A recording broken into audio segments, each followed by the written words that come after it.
Então, beleza, pessoas, vamos lá, dando continuidade aqui a nosso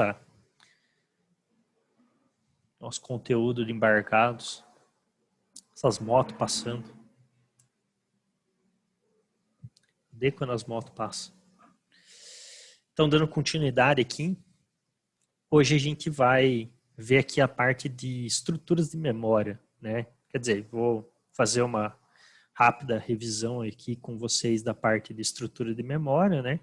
E daí a gente vai ver ali em código como que a gente faz para fazer a utilização da nossa memória retentiva, né? Que vai ser a memória do EEPROM. Então, obviamente, a gente já faz utilização de memória quando a gente está usando o nosso controlador, porém, a gente está usando essa memória de uma forma que a gente não percebe, né? Então, as memórias que a gente está usando são invisíveis para a gente, por se assim dizer.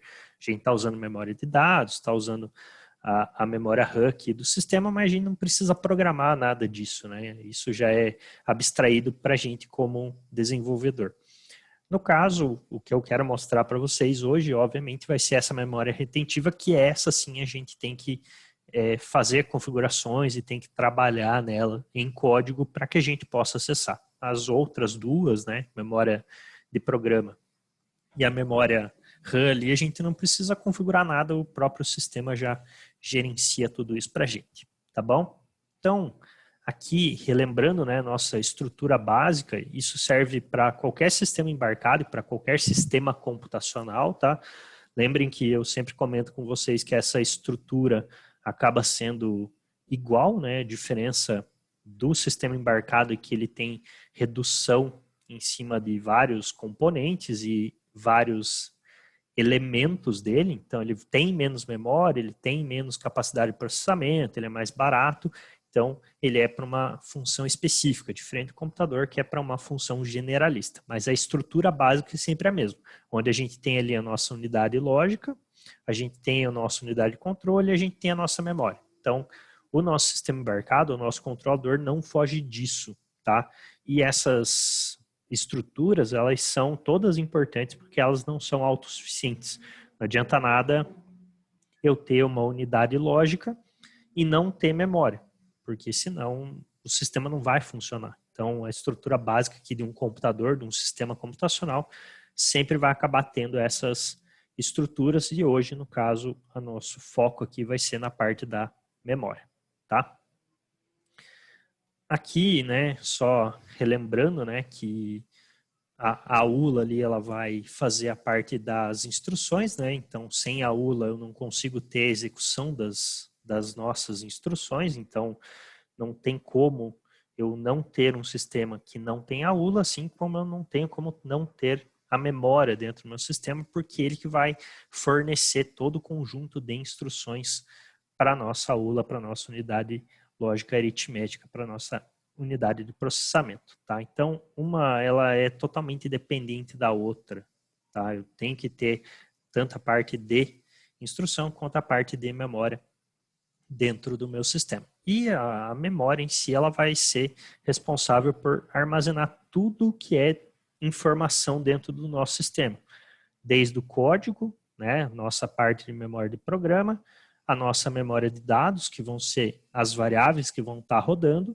e a gente também vai ter a nossa memória retentiva, que vai ser a memória para armazenar a informação propriamente dita que a gente queira deixar armazenada, independente do nosso sistema estar funcionando ou não, independente do nosso sistema ele estar ligado ou não, tá? Então, o que a memória em si, né, ela vai ter de capacidade para a gente? A capacidade é armazenamento de informação. Lembrem que não é só porque a gente está trabalhando aqui com baixo nível que essa memória vai armazenar 0 em 1. Independente do nível que eu estou, a memória em si, ela sempre vai armazenar um conjunto de bytes, ou seja, ela sempre vai fazer o armazenamento de zeros e uns, ok?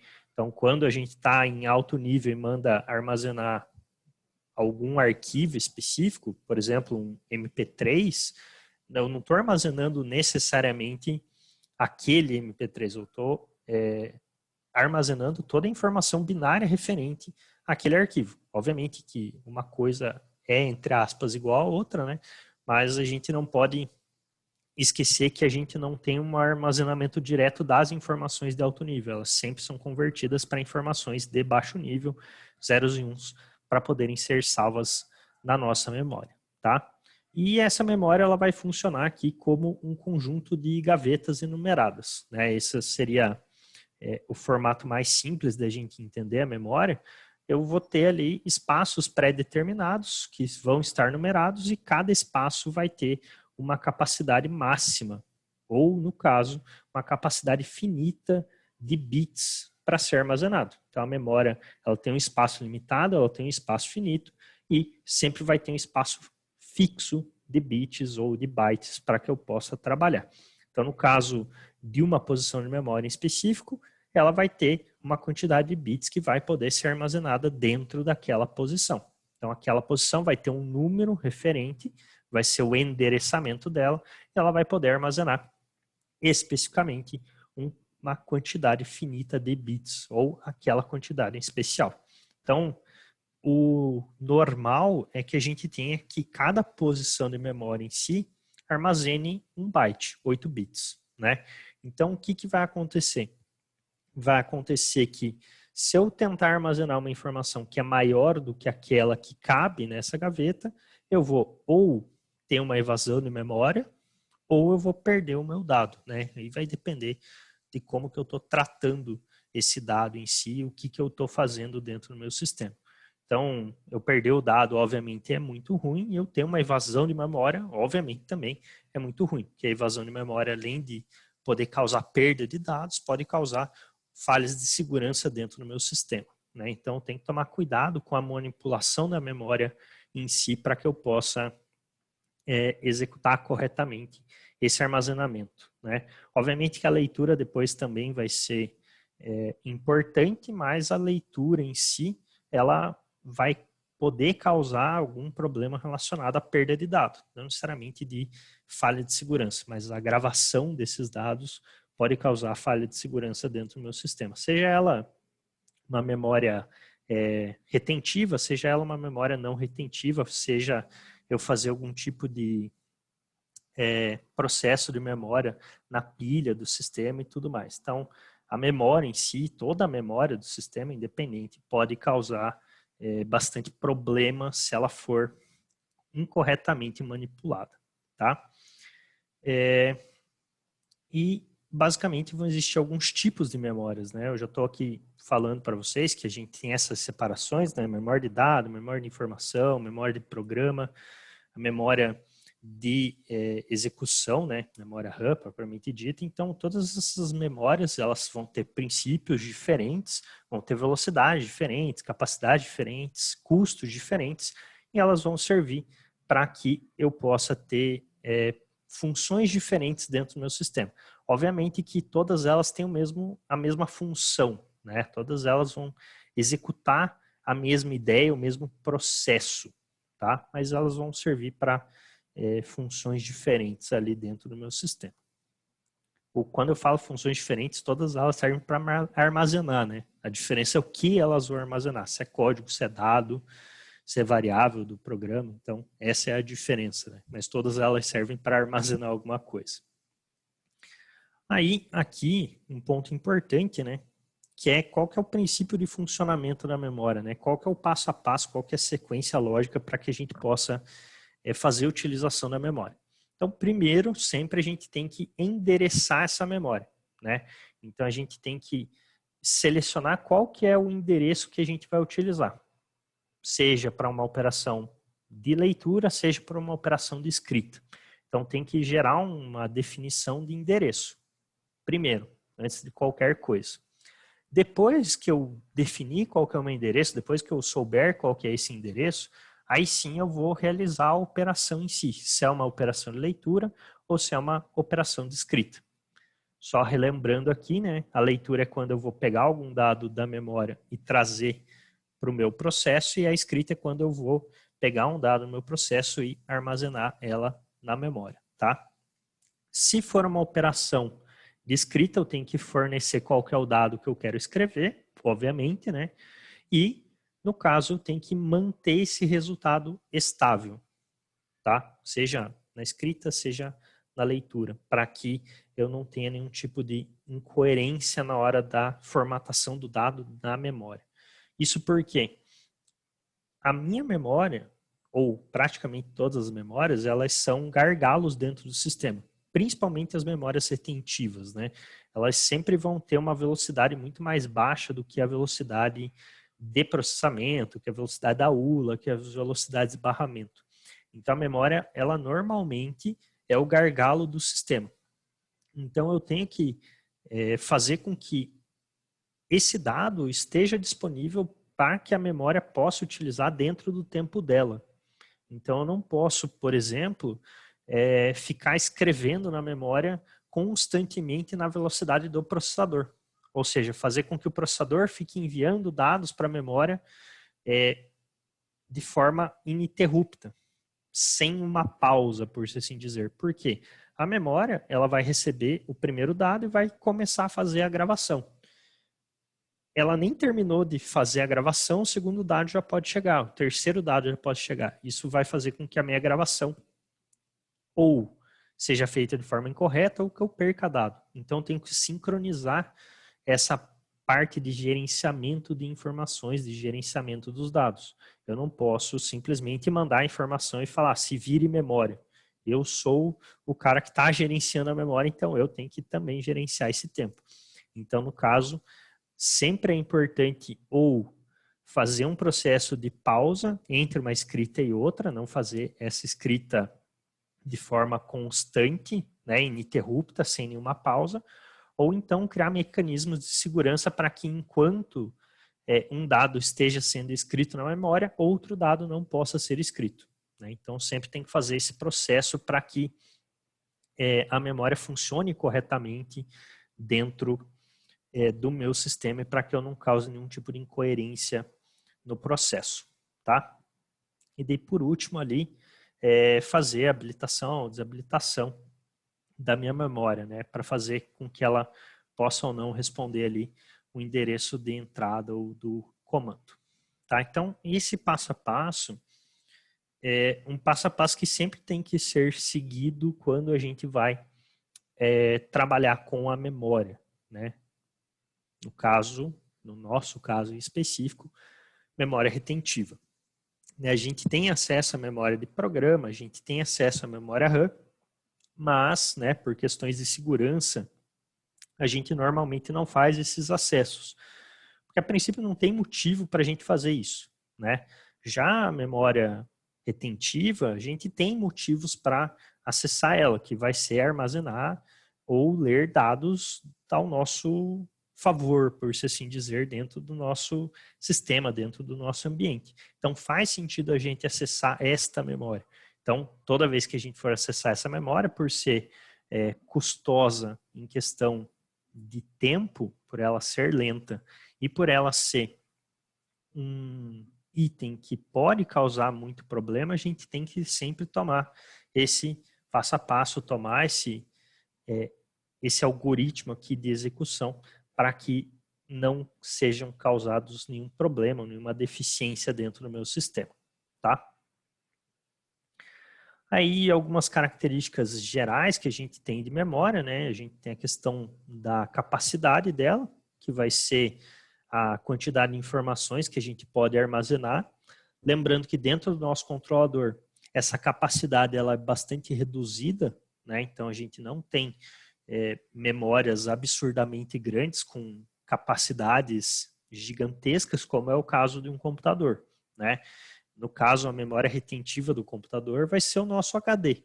Então, estou falando ali muitas vezes de 1 tera de HD. Então, 1 tera de memória retentiva. Então, posso salvar informação a rodo, né? Já num controlador, num sistema embarcado, eu vou ter ali 512 bytes, 1K byte, 2K bytes, se for uma memória gigantesca, né? Então, eu tenho uma quantidade bem reduzida de capacidade. Óbvio, vai de controlador para controlador, vai de família para família, mas normalmente eu tenho capacidades bem reduzidas. Eu tenho controlador que vai ter 128 bytes de memória retentiva, 64 bytes de memória retentiva. Então a gente consegue salvar 64 caracteres, se for o caso. Então, é uma capacidade pequena, mas obviamente para um controlador eu tenho essa capacidade de memória bem distribuída, por assim dizer, né? Posso conectar? Pode, Gabriel. Sim, a gente consegue conectar a memória externa caso seja necessário, tá? Aí depende muito da aplicação, né? Se eu preciso, por exemplo, fazer um data log, né? Preciso pegar as informações a cada um segundo e armazenar, é interessante eu ter essa questão de memória externa, ou então pode ser interessante até eu ter uma conexão e enviar esses dados para um servidor que eu armazene lá todas essas informações, né? Aí você pode falar, poxa, mas eu não tenho capacidade de conexão. Eu quero fazer um data lock, quero salvar um monte de dados, mas eu não tenho conexão. Então, você obrigatoriamente vai ter que colocar uma memória externa para fazer esse armazenamento, tá? Mas a memória interna do sistema ela é extremamente pequena, beleza? Mas sim, é possível trabalhar com memórias externas. E normalmente, o que a gente acaba fazendo é conectando ela por algum dispositivo de comunicação, né?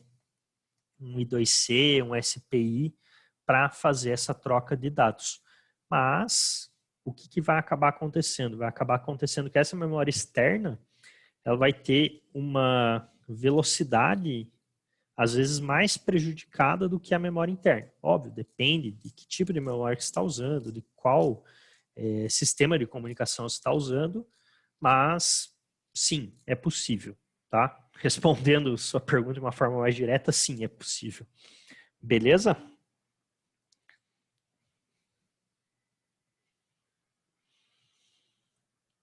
Beleza. Então, show.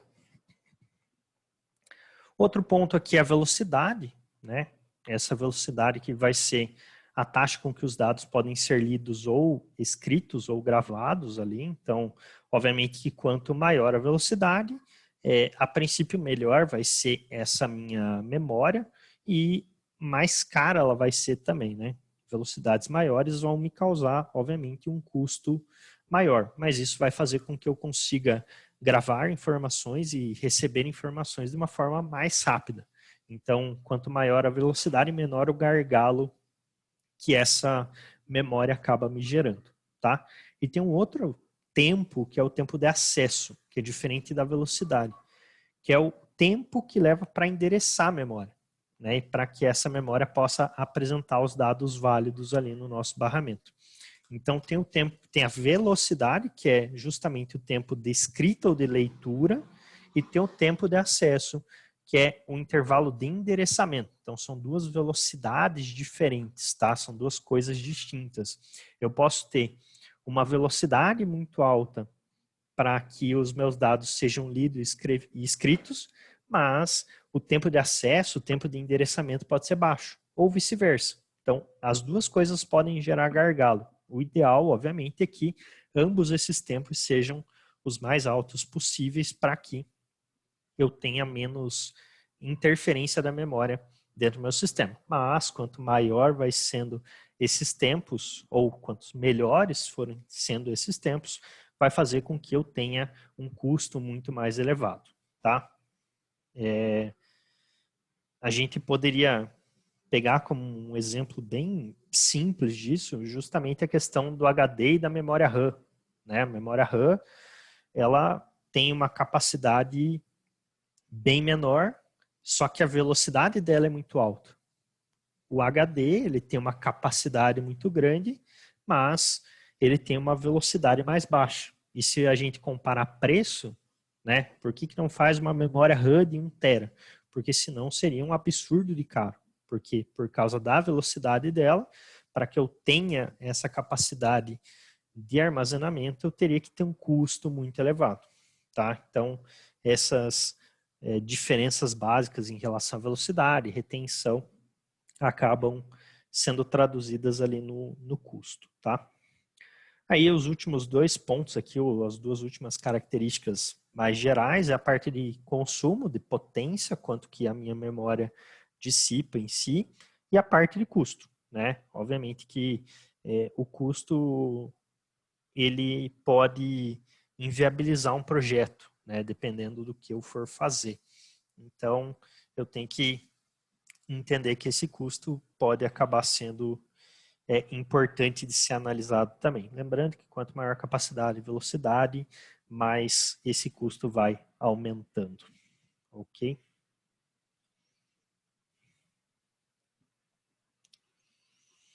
Então, aqui a capacidade que eu já comentei com vocês, né? Normalmente ela aqui é expressa em kbytes, né? E normalmente eu vou ter aqui um número de posições versus um comprimento de dados, né? Então, o meu dado ele normalmente vai ter 8 bits de comprimento por 4.096 posições. Então, tenho 4.096k bytes de tamanho de memória. O comum é que eu tenha 8 bits de comprimento, tá? E daí o número de posições que vai gerar essa definição em si. Mas, aqui lembrando que esse número de posições vai ser justamente a questão de endereçamento da minha memória, tá? Então, quanto mais posições, mais eu consigo, obviamente, endereçar aqui o meu sistema, ok?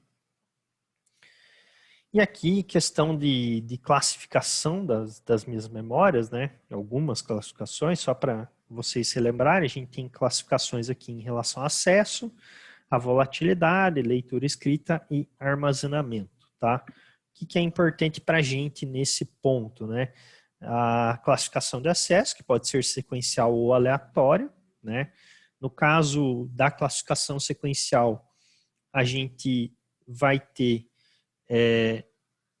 uma gravação ou uma leitura de forma sequencial, então eu tenho que passar por todas as posições para poder chegar na posição que eu quero, né? Então, eu quero chegar na posição 1000, eu quero endereçar a posição 1000. A memória vai passando posição a posição até chegar na posição 1000. Aí depois eu quero acessar outra posição, a posição 500. Ela vai passar até o final para daí voltar para zero, para daí ir até a 500. Então essa é a sequencial, ela tem que obrigatoriamente fazer uma varredura em todas as posições para poder chegar naquela posição em especial, né?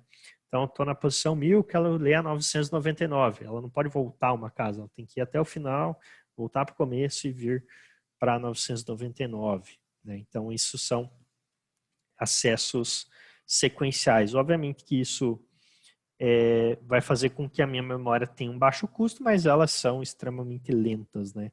Então, nesse caso, obviamente, eu tenho vantagens e desvantagens, né? E para memórias aleatórias ou de acesso aleatório, eu consigo acessar qualquer posição aleatoriamente sem a necessidade de passar pelas demais posições. Isso vai fazer com que a minha memória ela seja muito mais rápida, né? Tenha um acesso muito mais rápido, mas também o custo vai ser, obviamente, muito mais alto. Ok? E aqui em questão da volatilidade, né, a gente tem as memórias voláteis e as memórias não voláteis. Ou, no caso, memórias que vão conseguir reter a minha informação sem alimentação ou que não vão conseguir reter a minha informação com alimentação ou sem alimentação. Tá? Então, memórias voláteis ou memórias não retentivas são aquelas memórias que o meu dado ele só vai permanecer gravado na memória enquanto ela estiver alimentada. Então, memória RAM, um exemplo disso, né? Caso eu desligue o sistema, tudo que eu tinha na memória RAM é perdido. Por quê? Porque era uma memória volátil, uma memória não retentiva. E as memórias não voláteis ou memórias retentivas são as memórias que conseguem fazer com que a minha informação ela se mantenha mesmo sem alimentação, que é no caso aqui, como exemplo, a memória E2PROM, que é justamente a memória que a gente vai acessar no nosso controlador nessa aula, tá? E um exemplo aqui do computador é o HD, né? O HD ele é a nossa memória retentiva, a nossa memória não volátil dentro do nosso computador, tá?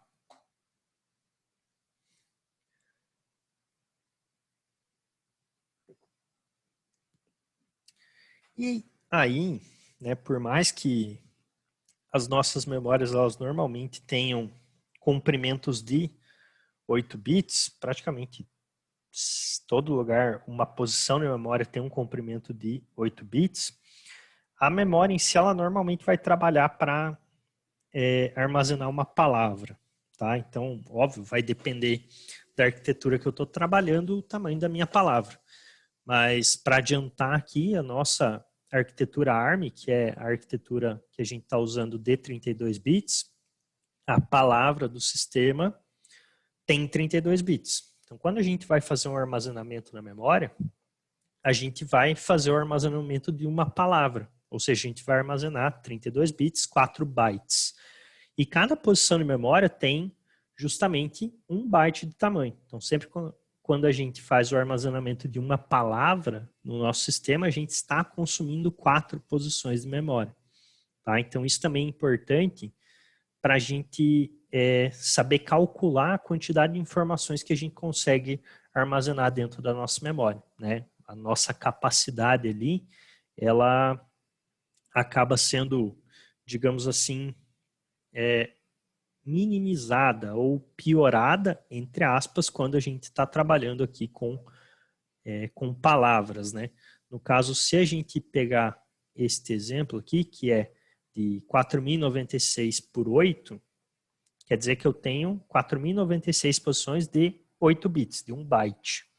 Se eu for escrever palavra a palavra da arquitetura, que é de 32 bits, quer dizer que sempre eu vou acabar utilizando 4 espaços de 8 bits. Então, eu tenho uma quantidade máxima de palavras não de 4.096, mas sim de 1.024. Então, eu não vou conseguir armazenar 4.096 informações ou 4.096 palavras. Eu vou conseguir armazenar 1.024 palavras. Se ao invés de eu armazenar uma palavra propriamente dita, eu armazene 1 byte, aí sim eu consigo trabalhar com as 4.096. Se eu for trabalhar com uma palavra dupla, por exemplo, sempre armazenar palavras duplas na memória, ao invés de eu conseguir armazenar 4.096, eu vou armazenar 512.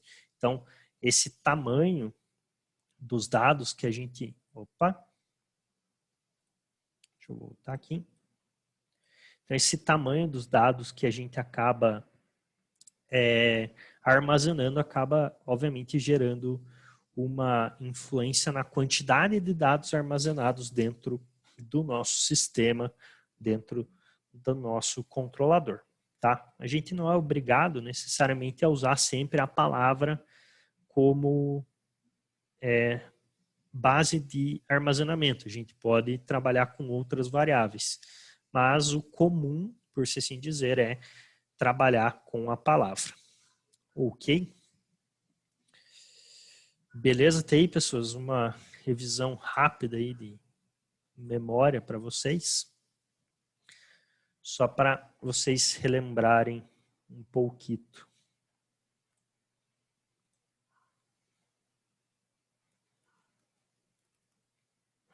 Cadê o chat? Perdi o chat. Achei o chat. Então, beleza. Beleza. Show of bola. Agora, vamos entrar aqui no nosso código propriamente dito aqui do nosso controlador para que a gente consiga executar ele, entender como que ele vai acabar funcionando, tá? Esse código aqui eu disponibilizei para vocês lá, então vocês já estão com acesso ao código. Eu dividi ele aqui em 3 funções, tá? Tem uma função init, que vai ser a nossa função de inicialização, para que essa memória ela seja inicializada, ok? Então aqui dentro eu vou ter o passo a passo para que ela tenha a inicialização. A gente vai daqui a pouquinho entrar ali no documento e olhar essa parte de inicialização e esses registradores que estão aqui na inicialização, ok? Mas, como qualquer outro periférico, eu vou ter que inicializar ele, tá?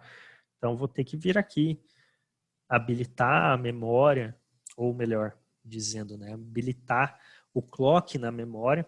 Então isso é obrigatório, todos os nossos periféricos a princípio vêm desligados. Esse periférico de memória, mesma coisa, ele vai vir inicialmente desligado, então eu vou ter que gerar essa habilitação. Daí tem mais alguns passos aqui, então por isso que está separado em uma função específica de inicialização, tá?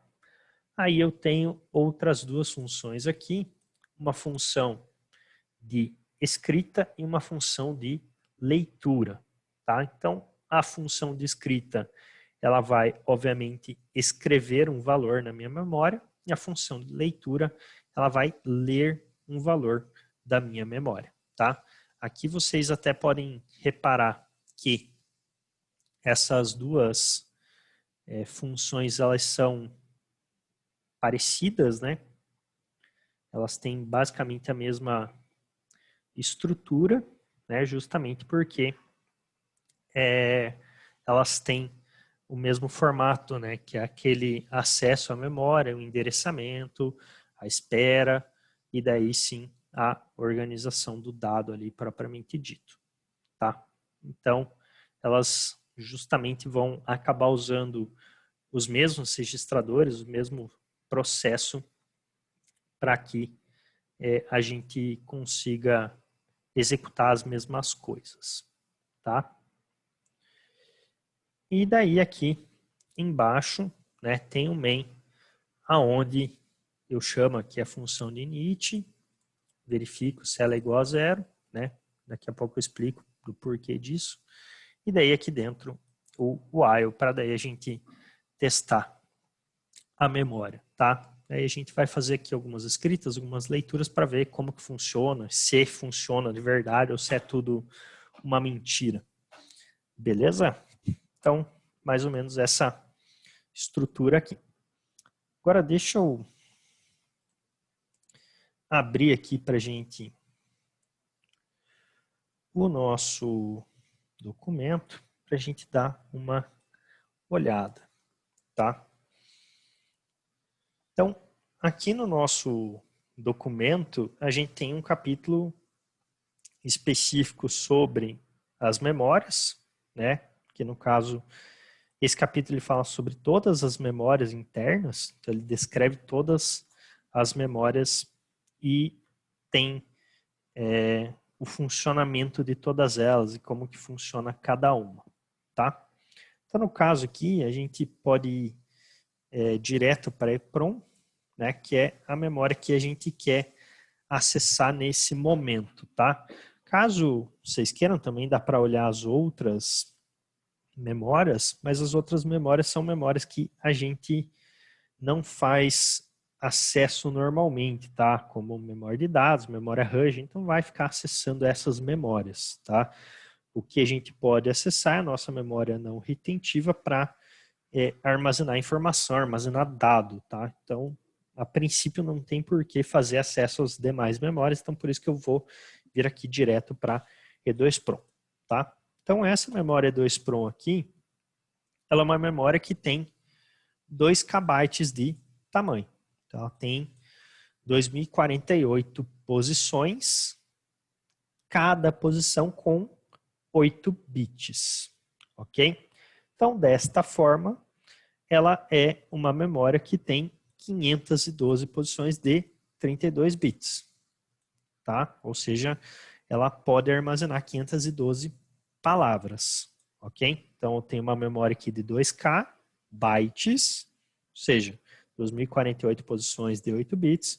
Desta forma, eu consigo endereçar ou consigo acessar 512 palavras dentro do meu sistema, ok? Então, o sistema ele consegue armazenar até 512 palavras. Preciso armazenar mais do que 512. O que eu faço? Coloco uma memória externa ali, como o Gabriel tinha perguntado anteriormente. Ou faz uma forma de escoar esses dados por algum sistema de rede, tá? Aqui, obviamente, vocês conseguem ver que 2K não é uma memória muito grande. Ela não é uma memória para eu fazer um datalog. Não é para eu ficar escrevendo e lendo todo momento nessa memória, tá? Até porque a memória 2PROM, ela é uma memória lenta, tá? Ela é uma memória retentiva lenta, então se eu ficasse toda hora lendo e escrevendo dela, eu acabaria deixando o meu sistema muito gargalado, o meu sistema muito muito lento, né? Com uma base de resposta temporal muito lento. Então, eu tenho que fazer acesso a essa memória quando é extremamente necessário. Né? Não é uma memória para que eu fique armazenando informação, digamos assim, sem sentido ou muito fluxo de informação. Ela é uma memória para acesso periódico, tá? Outro ponto também, né, que esse tipo de memória E2PROM, ela tem uma quantidade de ciclo de escritas, né? Então, obviamente, esse ciclo de escrita é bastante grande, né? Está na casa lá dos milhões de vezes, mas eu, por exemplo, faço um while e fico escrevendo dentro de uma posição de memória, isso em alguns minutos eu consumi todo o ciclo de vida da memória. Então, não é uma memória que eu possa, a princípio, utilizar para realmente fazer um armazenamento gigantesco de dados. Tá? Então, essa é a ideia. Ok?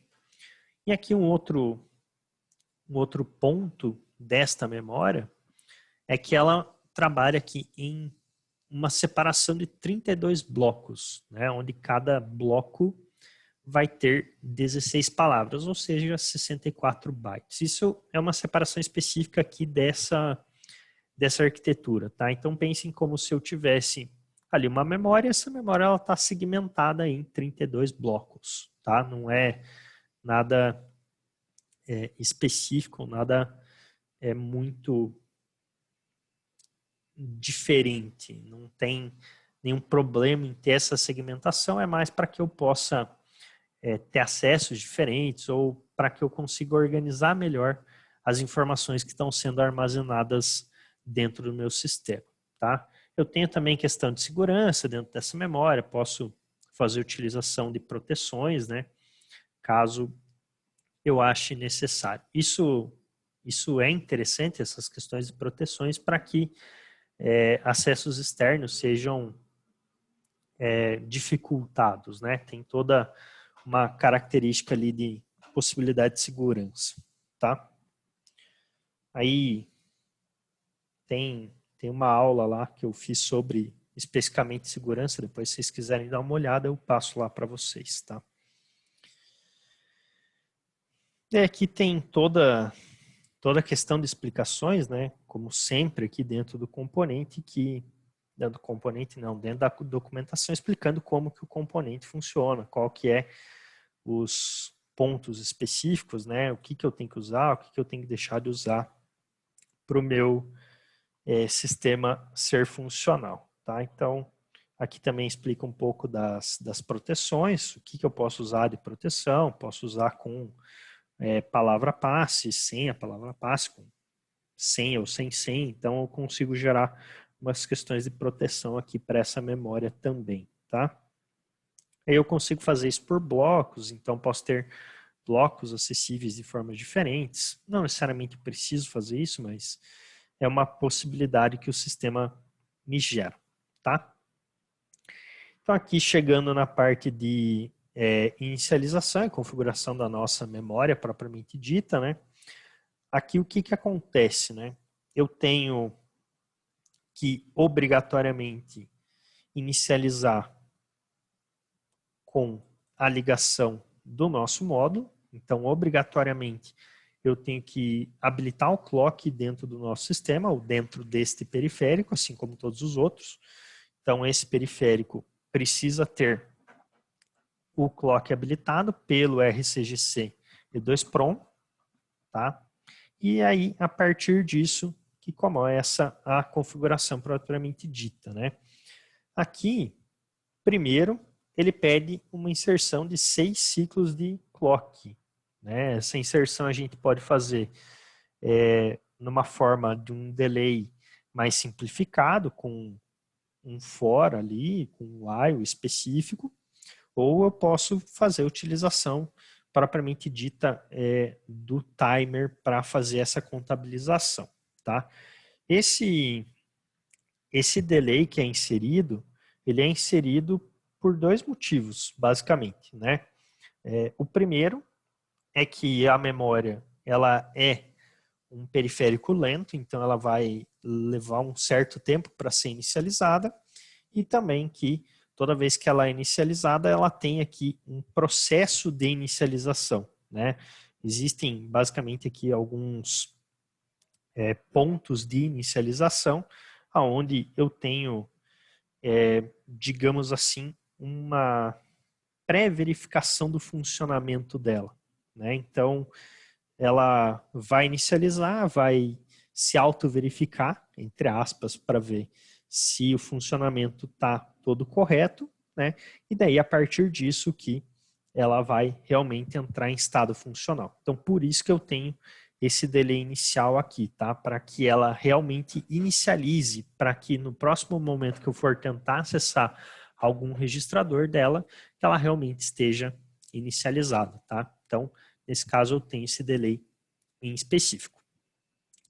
Aí, o segundo passo aqui é que a gente verifique o bit working deste registrador DONE, tá? Que é o EDONE, que é o E2PROM DONE State, tá?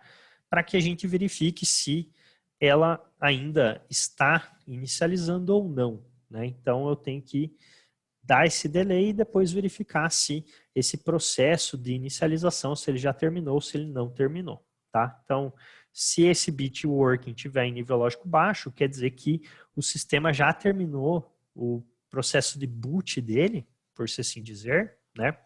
E eu posso seguir para o próximo passo. Caso esse bit esteja em nível lógico alto, quer dizer que a E2PROM ainda está em processo de trabalho, então eu tenho que continuar esperando para que esse processo seja terminado. Aí o terceiro passo aqui é analisar esses dois bits aqui deste registrador SUP, que é o registrador de suporte, e verificando esses bits, eu vou verificar se existe algum erro nessa inicialização. Então, caso algum desses dois bits esteja em nível lógico alto, quer dizer que aconteceu algum erro, então não posso continuar, né?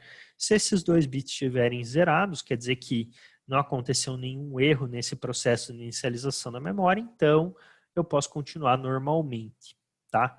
Então, como eu comentei aqui na questão do delay, ela vai inicializar, vai meio que fazer, entre aspas, um boot, né?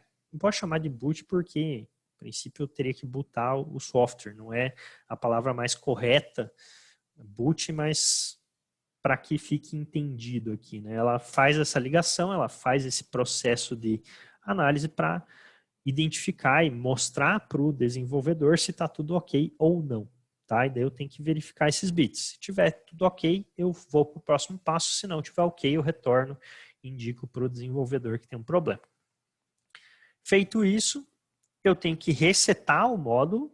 Então, o fabricante que pede para que o módulo seja resetado, não desligado, tá?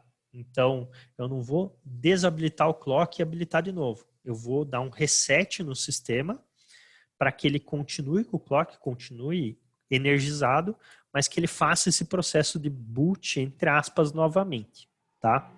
Então, eu reseto o módulo. Com o módulo resetado, faço tudo de novo, né?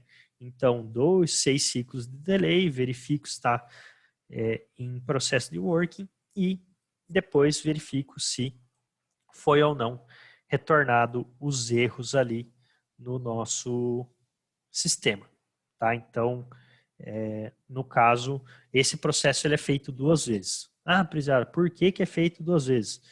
O fabricante sugere que a gente faça dessa forma. Então, a gente faz da forma que o fabricante sugere, né? Não necessariamente toda a memória você vai precisar fazer esse processo 2 vezes, tá? Aqui o fabricante está sugerindo que se faça, então a gente faz esse processo 2 vezes seguidas para ter certeza que essa memória ela está funcionando. Então, a parte de inicialização da memória em si, ela é basicamente um processo de ver se a memória está funcionando, né? Então a gente não tem que, assim como os outros periféricos, configurar alguma coisa, fazer algumas definições para que o módulo esteja funcional. Esse módulo aqui a gente vai ligar ele e vai fazer algumas verificações para ver se ele está funcionando. Se ele estiver funcionando, a gente pode fazer a utilização dele. Se ele não estiver funcionando, aí a gente senta e chora porque não tem muito o que fazer, né? Então, não tem uma base de configuração propriamente dita, né? Não é, eu vou setar tal bit para ver, para que ele possa fazer interrupção ou não. Não, aqui é ligar e verificar. Beleza? Então, vamos voltar aqui para o nosso código para que vocês vejam isso, tá? Deixa eu dar um zoom aqui para ficar melhor de vocês verem. Então, essa função aqui, init, então o que eu estou fazendo aqui? Venho aqui e inicializo o RCGC, tá? Então, habilito o clock na E2PROM. Dou o delay. Aqui, obviamente, tem mais que 6 ciclos, tá? Mas faço essa inicialização aqui de uma forma simples, beleza? Então, faço um for aqui só para gerar um delay, né? Então, esse aux que está aqui declarado serve simplesmente para gerar esse delay. Aí aqui está o terceiro passo, né? Que é a verificação do DONE, para ver se o sistema ainda está trabalhando. Então, enquanto ele estiver trabalhando, eu fico preso dentro desse while. Quando ele parar de trabalhar, eu saio desse while. Tá? Então vejam aqui que eu tenho uma máscara para verificar o bit 0. Então estou fazendo esse registrador e bit 0 igual a bit 0, tá? Em nível lógico alto. Então aqui eu estou usando a máscara para verificar se o bit 0 está em nível lógico alto ou baixo. Se ele estiver em nível lógico alto, quer dizer que o sistema ainda está trabalhando. Então, eu fico preso dentro do while. Se o sistema parou de trabalhar, eu saio do while e vou para a próxima linha de código. Tá? Eu já entro ali no documento e mostro os registradores certinhos para vocês. Tá? Aí aqui eu tenho o if, né? O if daquele sup, do registrador sup, que é o registrador de suporte, justamente verificando aqueles 2 bits que estão sendo pedidos lá na inicialização. Aonde, né, eu estou verificando aqui uma máscara para o nosso bit 4 e bit 4, não, perdão, bit 3 e uma máscara aqui para o bit 2, tá? Então, caso qualquer um desses 2 bits estejam em nível lógico alto, ele vai entrar no if. Quando ele entrar no if, ele vai retornar esse EPROM init error aqui, que foi um valor que eu defini aqui em cima. Então, eu poderia retornar 2 direto, retornar 0, qualquer coisa. Aqui no caso, eu estou retornando 2 para esse erro e vou retornar 0 para quando estiver ok. E é justamente por isso que aqui embaixo, no main, eu fiz lá o init igual a 0. Então, se ele me retornar 0, quer dizer que a inicialização foi bem sucedida. Se ele retornar 2, quer dizer que gerou um erro. Aqui eu até poderia talvez melhorar, né, e colocar especificamente se esse bit estiver em nível lógico alto, retornar um valor, e se esse bit estiver em nível lógico alto, retornar outro valor. Ou se os dois estiverem em nível lógico alto, retornar um terceiro valor. Assim eu saberia exatamente qual que é o erro e talvez poderia tentar fazer algum processo de tratativa de erro. Aqui não é o caso, a gente só quer ver se gerou algum erro, então eu retorno 2 para qualquer um dos 2 casos. Então, se um ou outro tiver em nível lógico alto, quer dizer que deu algum erro na inicialização, então retorno o erro e saio fora.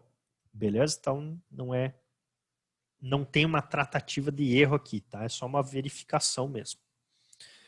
Aí, depois é feito o reset, né, por esse registrador aqui, SR2PROM. Então, jogo 1, jogo 0. Então, para habilitar o reset, para desligar o reset. Então, aqui é feito o processo de reset, tá? E depois é feito tudo novamente, né?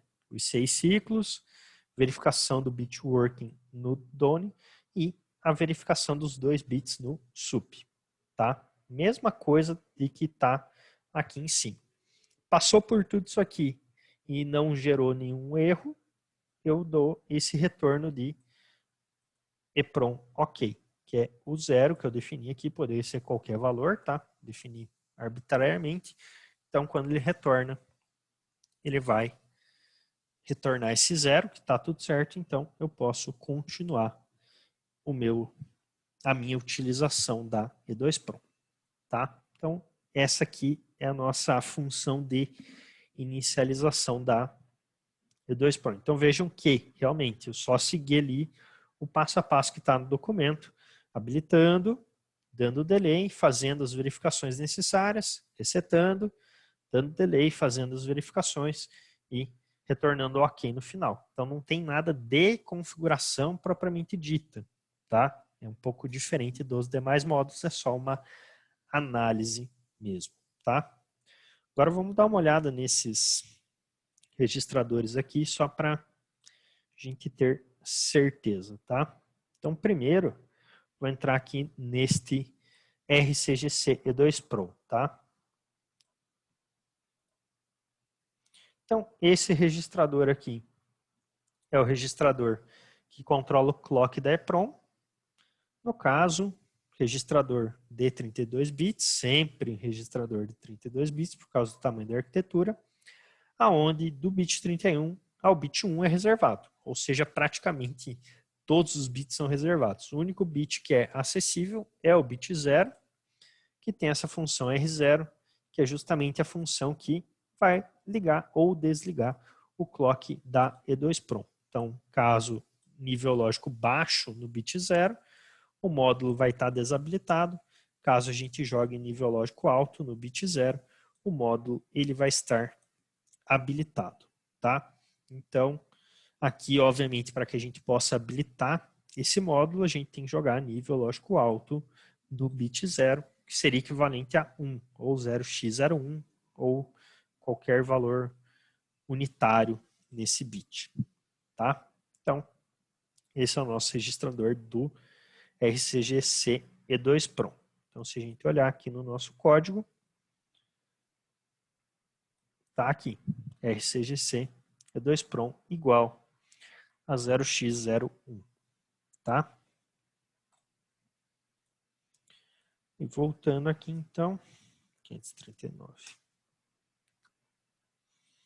Então, esse é o nosso E2PROM. Agora, vamos dar uma olhada neste registrador aqui, DONE, tá? Então, esse registrador DONE, esse aqui, é o registrador da E2PROM, onde eu tenho aqui alguns bits acessíveis, né? Obviamente, o registrador tem 32, 31 ao 6 e o 1 são reservados, e os demais bits aqui são bits que eu posso ler, tá? Vejam que eles são apenas bits de leitura. Todos os bits aqui são RO, então eu não posso escrever nesses bits, eu só posso ler desses bits. Então, esse registrador aqui, ele é um registrador de status, ele vai gerar alguns status para a gente, tá?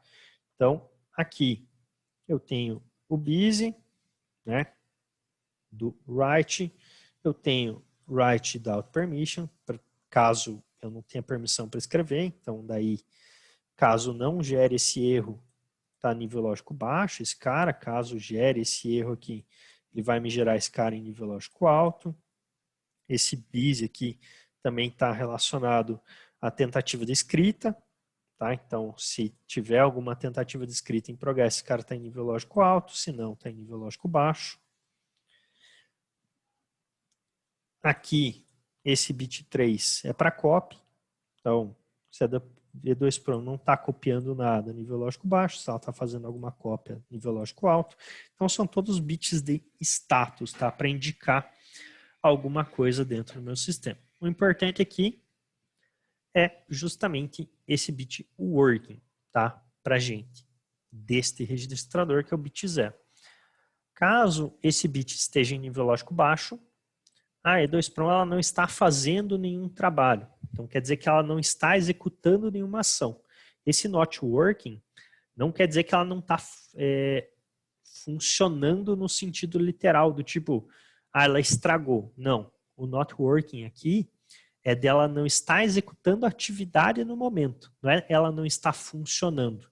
Né? Normalmente a gente usa o não funcionar para algo que queimou, estragou e pegou fogo. Né? Então, não é nesse sentido de not working. O sentido do not working aqui é não fazer operação. Então, ela não está escrevendo, ela não está lendo, ela não está executando operações no momento. Isso não quer dizer que ela não está funcionando. Tá? Ela pode não estar trabalhando, não estar executando operações, mas ela pode estar funcionando. Beleza? Então, esse registrador aqui é em relação a operações que estão acontecendo. Caso esteja em nível lógico baixo, não tem operações acontecendo. Caso esteja em nível lógico alto, ela está performando alguma operação. Ela está escrevendo, ela está endereçando, ela está lendo, ela está fazendo alguma operação. Ela está executando o processo de validação. Então, toda vez que eu quiser ter certeza que o sistema está livre, por se assim dizer, eu verifico esse bit de working aqui. Se eu não quiser ver se ela está livre, eu não faço nada. Tá? Então, aqui no caso, esse bit serve justamente para isso, verificar se eu estou tendo alguma operação executando ou não. Então, esse while aqui é justamente para isso, tá? Depois dos 6 ciclos de delay, eu tenho esse while justamente para isso.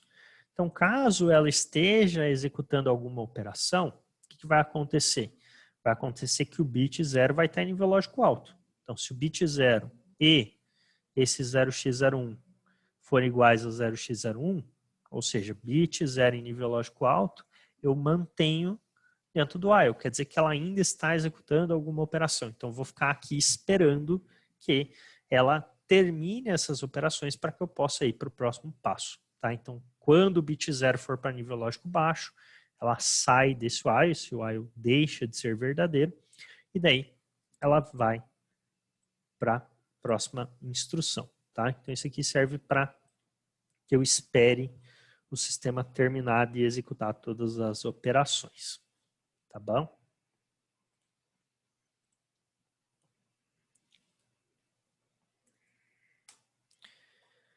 O próximo passo aqui é do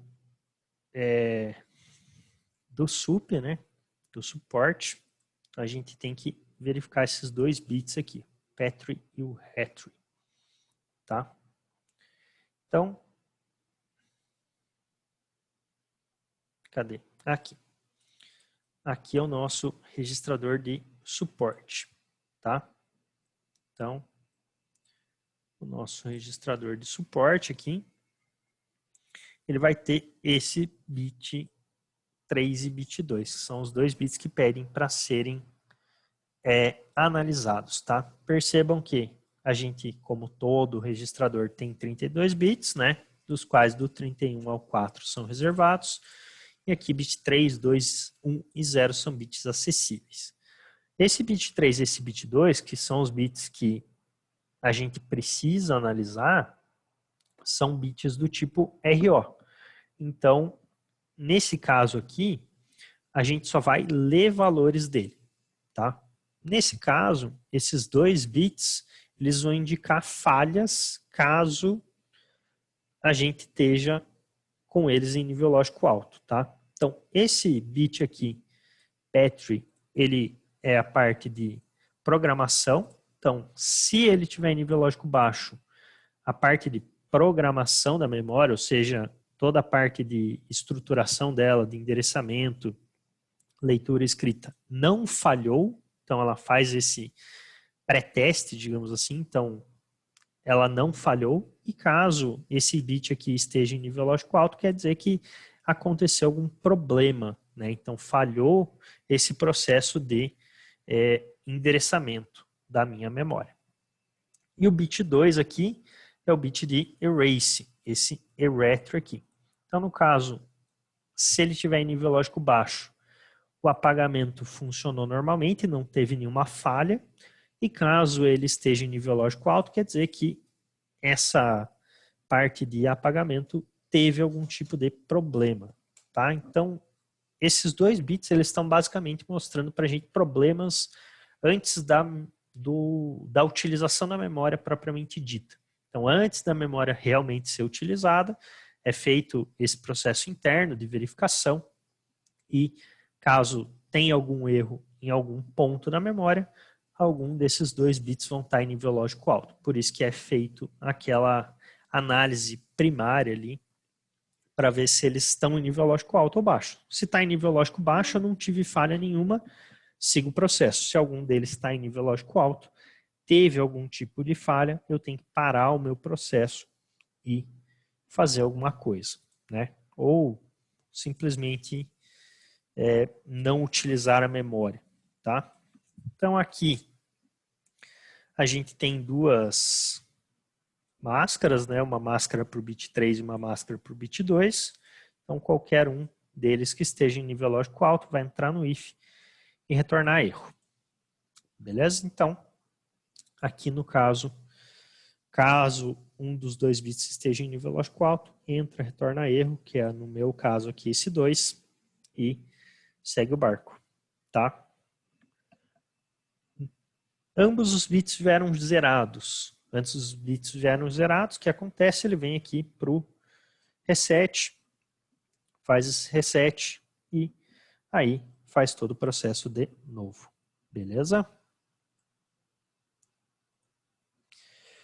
Pode sim, Lucas. Pode acontecer de ambos estarem em nível lógico alto, tá? Então, mesmo assim, se os 2 estiverem em nível lógico alto, como eu estou usando o ou aqui, é indiferente, tá? Então ele vai entrar e retornar esse erro, que é o que eu tinha comentado ali antes. A gente poderia, caso a gente quisesse, fazer uma análise um pouco mais decente, digamos assim, né? E retornar um erro aqui, por exemplo, 3. Deixa eu ajustar aqui e fazer isso aqui, ó. Por exemplo, no erro 2, tá? Então, eu posso fazer algo desse tipo, caso eu queira.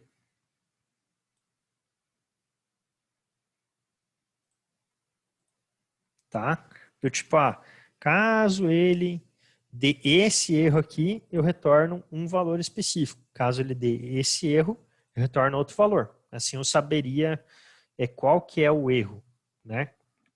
Ou eu posso só fazer dessa forma mesmo, tá? Do tipo, qualquer um dos erros que der, eu retorno o erro. Aí é indiferente se o erro foi gerado num bit só ou se foi gerado nos 2. Eu não estou tratando isso, mas pode sim acontecer de ambos os bits virem em nível lógico alto e o sistema está totalmente bichado, por assim dizer, né? Totalmente baleado. Respondido? Não sei se foi bem essa a sua pergunta.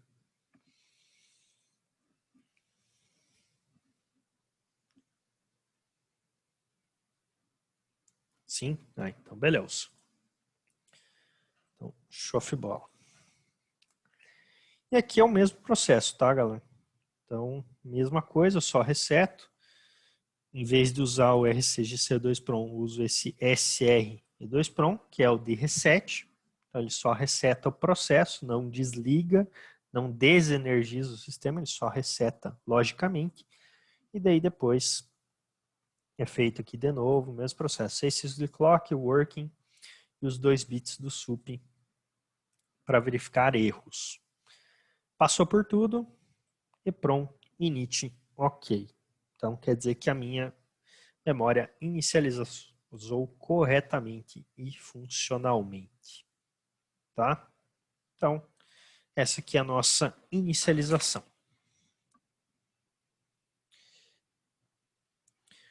Aí, bacana. Então, essa é a forma de inicializar a minha memória. Para a gente utilizar a memória, aí a gente tem essas 2 funções separadas aqui, como eu já tinha comentado com vocês. Uma de leitura, que é a read, e uma de escrita, que é a write. Tá? Então, vocês conseguem ver aqui que a gente tem um formato muito parecido para as duas, né? Eu tenho aqui esse primeiro while, que é o Done, para a gente fazer verificações, para ver se está tudo certo. Já abrimos o Done lá de novo para ver especificamente o que está sendo feito aqui, tá? E a gente tem esse bloco aqui, aparecendo os dois. A gente tem esse offset aparecendo nos dois. E a gente tem esse DWR aparecendo nos dois. Aqui o bloco e o offset, vocês veem que é exatamente o mesmo código para ambos. O que muda é esse DWR, que é o nosso data, né? Então, o que está acontecendo aqui? Só para a gente entender inicialmente. Primeiro, está sendo feita aqui uma verificação, né, para ver se a memória ela está trabalhando, para ver se está sendo escrito alguma coisa, para ver se ela está executando algum processo inicialmente, né? Então, poderia aqui até mudar para o 1, né, para verificar isoladamente se ela está trabalhando ou não, ou eu posso fazer dessa forma, analisando bit por bit aqui, vendo quais que são os trabalhos que estão sendo executados dentro da minha E2 Prom. Esse while aqui, então, ele serve como uma segurança para que eu tenha certeza de que quando eu for ler ou escrever algo, ela não está fazendo outros processos. Então, aquele passo a passo que eu tinha comentado com vocês. Eu vou endereçar, mas eu tenho que ter certeza que eu não vou ter nenhum outro processo sendo executado. Tem que dar as pausas corretas. Então, isso aqui é uma forma de segurança para que eu tenha, digamos assim, essas pausas. Tá? Então, verificar aqui esse registrador do Done para ver se ela não está gerando nenhuma operação. Então, isso aqui é feito tanto no read quanto no write. Ok?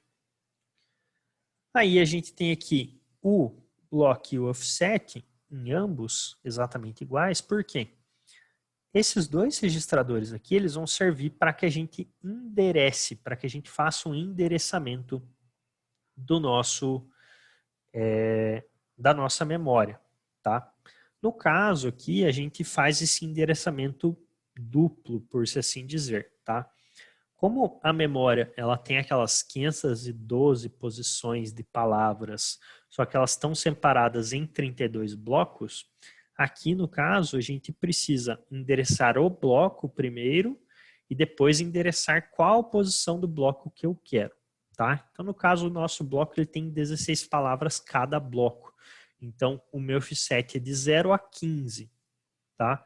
Então, primeiro eu defino qual bloco que eu quero acessar e depois eu defino qual o offset daquele bloco. Então, no caso dos blocos, eu posso acessar do bloco 0 ao bloco 31, totalizando os 32 blocos, e o offset de cada bloco eu posso ir do 0 ao 15. Então, eu posso acessar bloco 0, offset 0, bloco 0, offset 1, bloco 0, offset 14, bloco 0, offset 15. O bloco 0, offset 17 não existe. Não é um bloco acessível, não é um offset acessível, porque ele vai até o 15 só, tá? Acessei todas as posições do 0, posso ir para o bloco 1. Bloco 1, posição 0, ou bloco 1, offset 0, bloco 1, offset 1, bloco 1 até o offset 15. Offset 16, 17, 18, 550 mil não existe. É até o offset 15, que é a quantidade de posições. Tá? E eu posso ir fazendo isso de bloco em bloco. Tá? Pensem como se fosse uma matriz. Tá? Então, tem uma matriz de 16, de 32 por 16. Então, pensem numa matriz. Vocês estão endereçando uma matriz. Tá? Então, eu vou ter aqui bloco e offset. Esses dois valores, vocês estão vendo que são passados aqui como parâmetro, tá? Tanto para a função de leitura quanto para a função de escrita. Então tem que, obviamente, passar o parâmetro de qual bloco e qual offset que eu quero usar. Senão não faz sentido nenhum, né? Eu vou endereçar como se eu não passar essas informações como parâmetro para o sistema. Então tem que passar os parâmetros de bloco e offset tanto para a leitura quanto para a escrita, porque tanto para a leitura quanto para a escrita eu tenho que endereçar o sistema para que ele funcione. tá? Aí aqui no bloco, esse meu registrador, ele vai ser cada bit um bloco, né? Então por isso que está aqui esse formato de um deslocado bloco, tá? Então se eu passo o bloco 0, é um deslocado 0. Então bit 0 vai ter nível lógico alto, estou acessando o bloco 0. Se eu passo aqui bloco 20, eu vou fazer um deslocado 20, o bit 20 vai ter nível lógico alto, então isso vai fazer com que eu tenha acesso ao bloco 20. Beleza? Então, nesse registrador de bloco aqui, cada bit vai ser um bloco. Então, por isso que eu tenho essa forma aqui de acesso, um deslocado bloco, um deslocado valor que eu estou passando como parâmetro. Já no offset, no registrador de offset, eu jogo o valor de forma direta, né? Então, se eu jogar 0 dentro do registrador, estou acessando a posição 0. Se eu jogar 15 dentro do registrador, eu estou acessando a posição 15. Se eu jogar 7, eu estou acessando a posição 7. Tá? Então aqui, lembrem disso, tá? E tomem cuidado, né? Aqui no caso, se eu for passar esse offset como um valor hexadecimal, o valor que eu posso passar é de 0 a f. Não posso, por exemplo, passar 0x10. 0x10 é 16. Então, não funcionaria. Beleza? Então, tomem cuidado só na forma que vocês vão passar esse offset aqui. Se vocês vão passar decimal, propriamente dito, ou se vocês vão passar hexadecimal. Tá? Então, o bloco, eu passo o bloco como um valor nominal, de 0 a 31.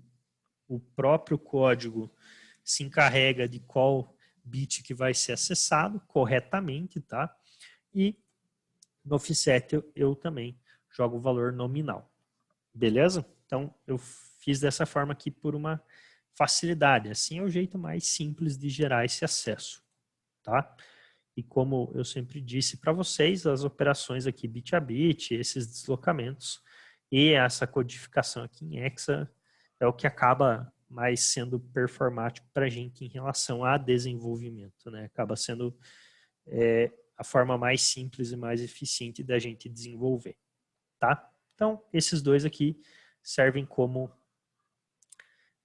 endereçamento.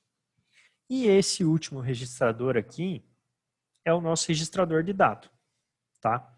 Então, se a gente endereçar, o que vai acontecer? A gente vai para uma posição específica e dentro deste registrador de dados aqui, que está marcado, que é o DWR, esse registrador ele vai conter a informação que está armazenada naquela posição. Então, enderecei a minha memória, automaticamente a memória vai colocar esse valor dentro deste registrador. Então, se eu mandar retornar o valor desse registrador, o que vai acontecer? Vai acontecer que eu acabei de ler o que está naquela posição de memória. Caso eu venha e escreva alguma coisa nesse registrador de dado, vai acontecer o quê? Vai acontecer que o sistema vai entender que houve uma alteração de dado, vai pegar esse novo valor e vai colocar naquela posição de memória.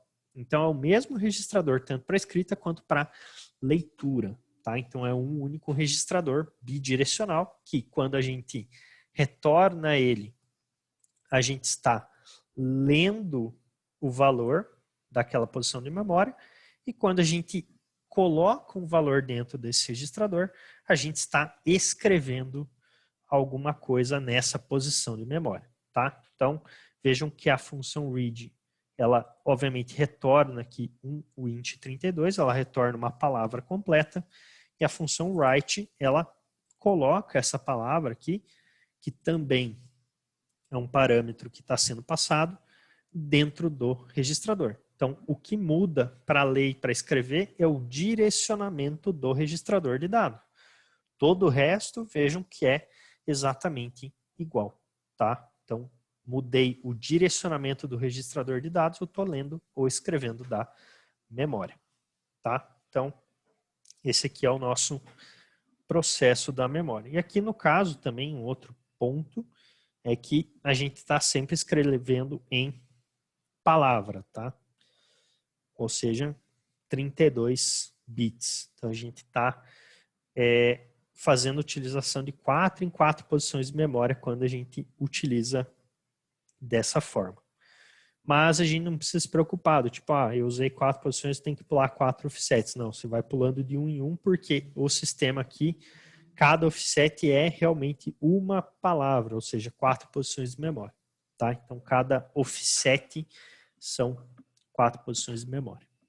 Então, do offset 1 para o offset 2, tem 4 posições de memória ali. Então, eu não preciso me preocupar em sobrescrever. Beleza? Então, é basicamente isso aí.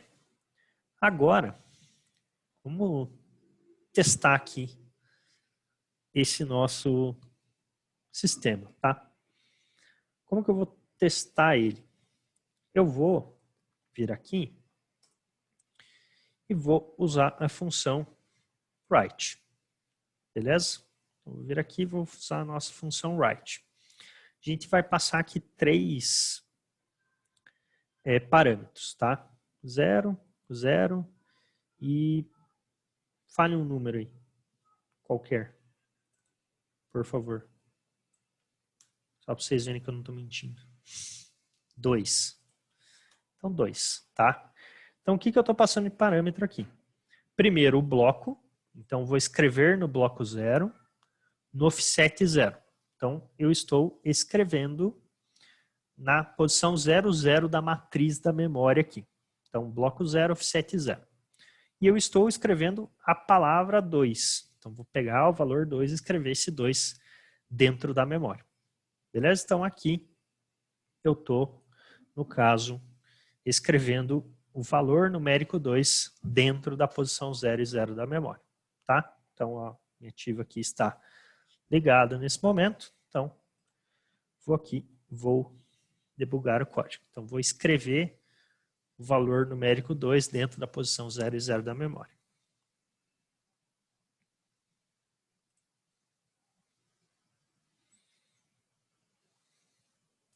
PC sempre muito rápido, veloz, astuto.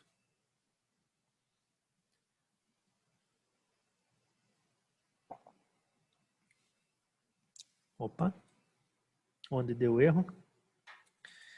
Está esperando um ponto e vírgula. Pô, aí sim, hein, prezado? Não pôs o ponto e vírgula. Animal.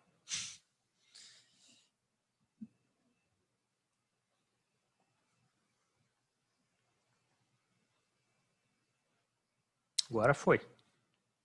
Você esquece o ponto e vírgula, daí não funciona. É C, não é Python. Né? Então, vamos lá. Beleza? Então, vai começar aqui pela init. Então, vai ligar. Vou fazer aqui o for. Beleza?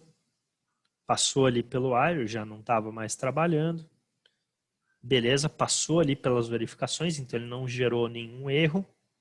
Vai fazer o reset, reset feito, fez o delay, viu que não estava tendo nenhum trabalho, então foi para a próxima, verificou se tinha algum erro, não tinha, retornou ok, então ele entrou aqui no if. Agora, vou tentar escrever, beleza? Então, entrei na função de escrita, vai fazer a verificação para ver se está sendo executado algum processo. Nesse momento, não está, beleza, bacana. Então, ele vai gerar o bloco, vai gerar o offset e vai escrever esse valor 2 ali. Então, vejam, ó, essa palavra aqui, esse word que eu passei, ela está justamente com o valor 2 aqui, tá? Então, bloco, valor 0. Vejam aqui embaixo no default, tá? Aqui no value aparece um ponto, né? Mas veja aqui que no hexadecimal tá zerado mesmo, tá? Aqui no offset também zerado. E aqui na palavra tá com 2, que o Gabriel pediu para pôr.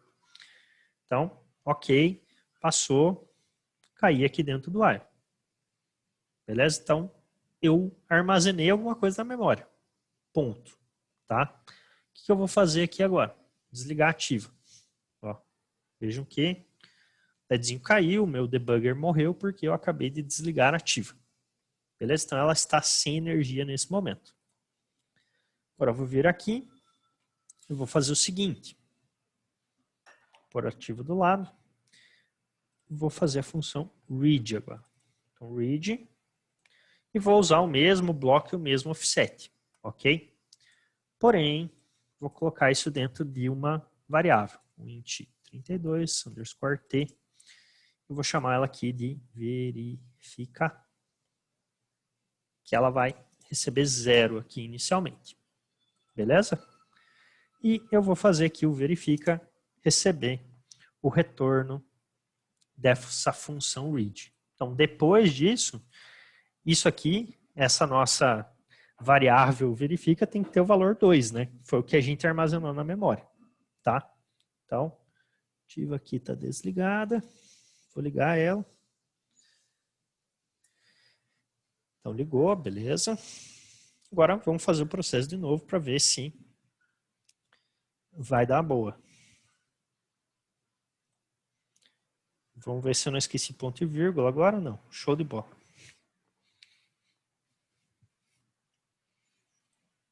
Então, beleza, mesma coisa, vai criar aqui a variável verifica. Vou colocar essa variável aqui em cima, tá? Nas expressões. Então, para a gente poder visualizar o valor dela. Então, ela já inicializou aqui com 0, que foi o que eu arbitrei aqui nesta primeira linha, tá? Então, quando verifica mudar, ou se mudar, a gente vai ver aqui, tá? Então, tá aqui, expressions, eu coloquei a variável. Então, rodando aqui F5. Ah, prezada, variável morreu. Sim, porque ela é uma variável do main, eu saí da função, não está mais aparecendo aqui no debugger, mas tá tudo tranquilo, tá? Não se desespere. Então, ó, todo o processo, beleza, passou, não teve nenhum erro, bacana. Agora, retornou 0, viu que está funcionando. Agora ele vai entrar aqui na função read. Então, beleza. Passei aqui como parâmetro bloco 0, offset 0. Então, a mesma coisa de quando eu fiz a escrita, tá? Então, agora para fazer a leitura tem que usar o mesmo bloco, o mesmo offset. Não adianta eu colocar o valor numa posição da matriz e depois tentar ler outro valor de outra posição. Obviamente que não vai dar certo. Então, esse gerenciamento das posições também tem que ser feito pela gente, tá? Corretamente, senão pega fogo o negócio. Então, vai verificar se está executando algum trabalho inicialmente. Não tá, beleza? Então, vai gerar o bloco, vai gerar o offset, bacana. A partir disso, agora, ele vai retornar um valor.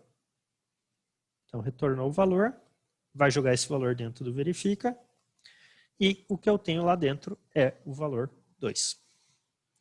Então, o sistema conseguiu salvar esse valor 2, mesmo, né, sem eu ter energia no nosso controlador. Memória retentiva. Ele reteve a informação mesmo sem energia. E é isso que uma memória retentiva faz, graças a Deus, né? Bruxaria. Quase. Beleza? Então, essa é a forma correta, digamos assim, de a gente fazer a utilização da memória, tá? Outro ponto, obviamente, não adianta eu tentar ler e escrever antes de usar o init. Eu sempre tenho que fazer depois, né? E também não adianta eu escrever aqui sempre quando o meu sistema inicia. Ah, o meu sistema iniciou, vou escrever alguma coisa na posição 00. E a posição 00 você quer ler alguma coisa. Então, você tem que tomar esse cuidado para não escrever na hora errada, para não ler na hora errada, que senão você vai estar sobrescrevendo o dado. Tá? A mesma coisa de trabalhar com variáveis, mas aqui no caso as variáveis elas são permanentes mesmo que a energia do nosso sistema caia. E lembrando, né, e aproveitando até a tua pergunta, Gabriel, por a gente ter pouca memória, a gente tem que armazenar o que é realmente essencial. Se a gente for usar uma memória externa, tudo bem, a gente tem maior possibilidade e podemos armazenar mais coisas. Mas na memória interna, retentiva, por ser uma memória pequena, por pouca capacidade, obviamente que a gente tem que armazenar apenas o que é realmente essencial, armazenar aquilo que é prioritário para o sistema, né? A gente não vai armazenar um dado qualquer de um sensor. Às vezes até pode, dependendo, se for importante, mas você não vai armazenar a informação a cada 1 segundo. Muito provavelmente você vai sobrescrever a informação numa posição de memória a cada tempo maior. Provavelmente o que você armazene aqui são informações relativas a alguma configuração, algum set point, ou algo mais prioritário, mais importante, entre aspas, para o teu sistema. Beleza? Querem que eu jogue outro número aqui para ver se eu não estou mentindo mesmo? Vai que, né? 420. Beleza. Então, vou fazer diferente aqui, ó. Verifica, recebe 420.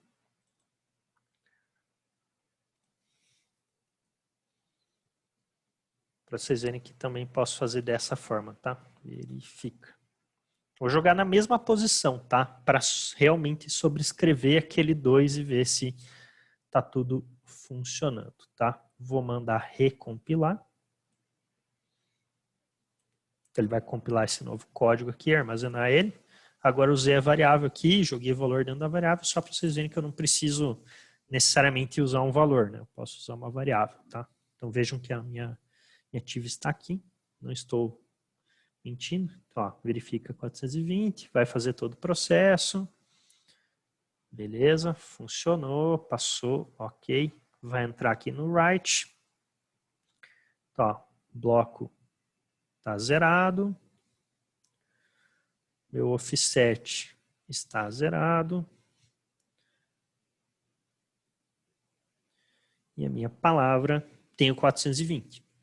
Beleza? Então, a princípio, armazenei o 420 dentro da posição 00. Vou desligar ativo aqui, ó. Pá, ó, tirei do cabo, não tem energia. Lugar nenhum, ó. Faz aquela coisa, passa a mão aqui, ó. Não tem nada alimentando ativo. Agora eu vou fazer diferente. Verifica, recebe o read. No 0 e 0, tá? Tá no Wi-Fi que eu sei. Tá dando energia pelo Wi-Fi. Não, ó, não tem. Beleza? Então, agora fiz o processo de novo, né? Agora não adianta, eu vou trocar esse verifica aqui para 0 de volta, tá? Então ela vai inicializar com 0 e o que eu receber da memória joga para dentro da variável, né? Se eu deixasse aqui 420, eu estaria roubando. Então, verifica, inicializa com 0. Vou ligar a Ativita de novo. Então, ligada. Beleza? Vou recompilar o código.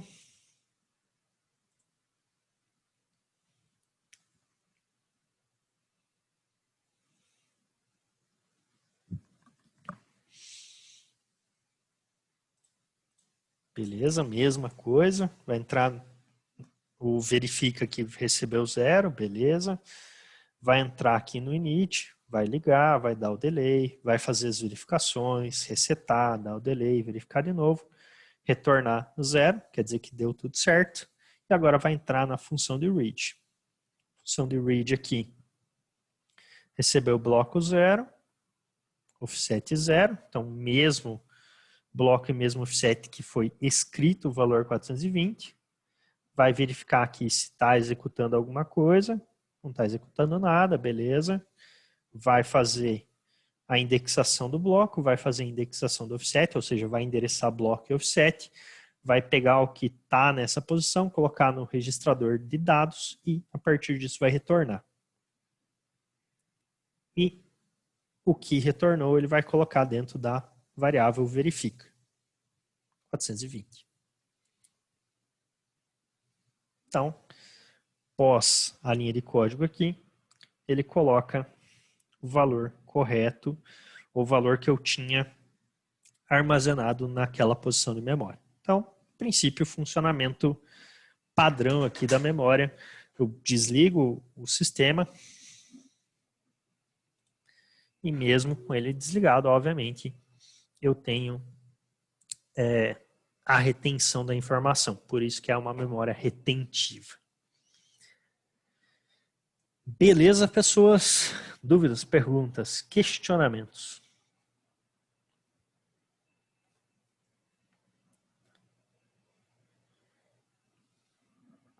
Não. Olha só.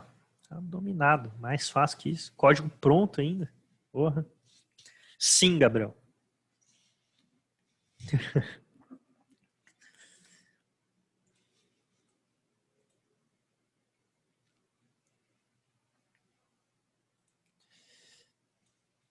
Ok. Na verdade, como faz para conectar uma memória externa? Então, Lucas, daí para conectar a memória externa, o que você vai precisar? Você vai precisar de um módulo de comunicação. Né? Então, por exemplo, um I2C, um SPI. Então, você vai normalmente fazer a conexão com uma memória externa a partir de um módulo de comunicação. Então, você não vai fazer uma configuração desse jeito. Você vai ter que configurar o teu módulo, como a gente fez lá com o ART, por exemplo, né? Então, configurar um módulo de comunicação e daí mandar a informação da forma que aquele módulo externo pede. Então, normalmente, o módulo externo ele vai pedir a indexação, o endereçamento, um delay e depois a informação. Ou indexamento, informação, indexamento, delay e retorno da informação. Entendeu? Então, a memória externa, ela vai se comportar da mesma forma que essa memória aqui, mas a gente vai utilizar dentro do controlador um periférico de comunicação e não um periférico de memória daí, tá?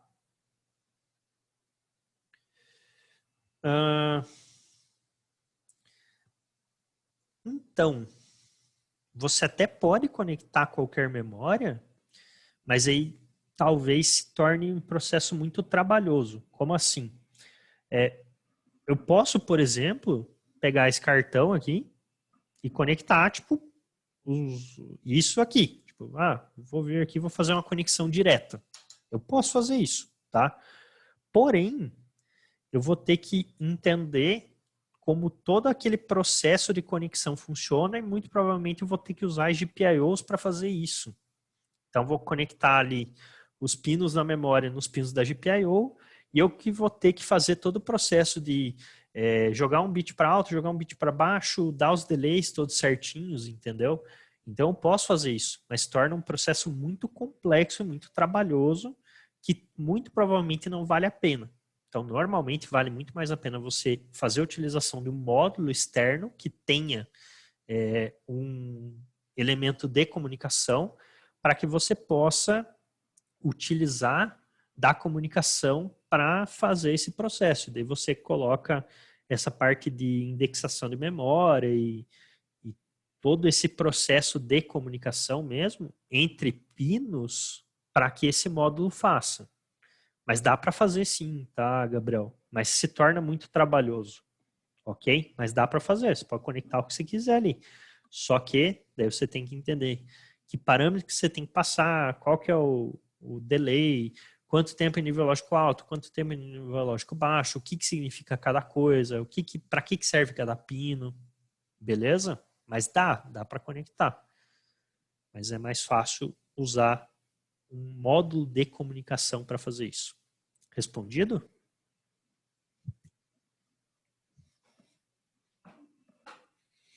Então, beleza. O que mais, pessoas?